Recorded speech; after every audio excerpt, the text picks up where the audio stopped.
Story আপনার ইচ্ছা। কি আমাকে দেখে কি মুছে ফেললেন? আরে না, কিছু না। আচ্ছা, আপনি কিন্তু আপনার স্টোরিটার বললেন না। সত্যি কথা বলতে স্টোরিটা শেয়ার করতে আসছি। সময়টা ছিল তখন, হ্যাঁ, আমি ক্লাস 8-9-এ পড়ি। বাবার বদলি হয়ে যায়, আমি এখানে চলে আসি, এখানে স্কুলে ভর্তি হই। প্রতিদিন স্কুলে যাওয়ার সময় ওই ছেলেটা একটা করে চিঠি রেখে যেত।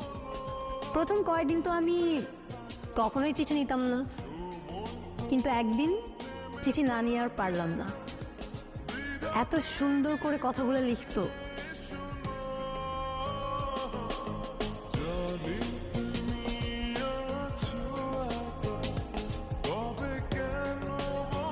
চিঠিতে যে ফিলিংগুলো ছিল সেগুলো এখনকার হোয়াটসঅ্যাপ মেসেঞ্জার জেনারেশন কখনোই ফিল করতে পারবে। প্রত্যেকটা অক্ষরে কেমন যেন মায়া ছিল।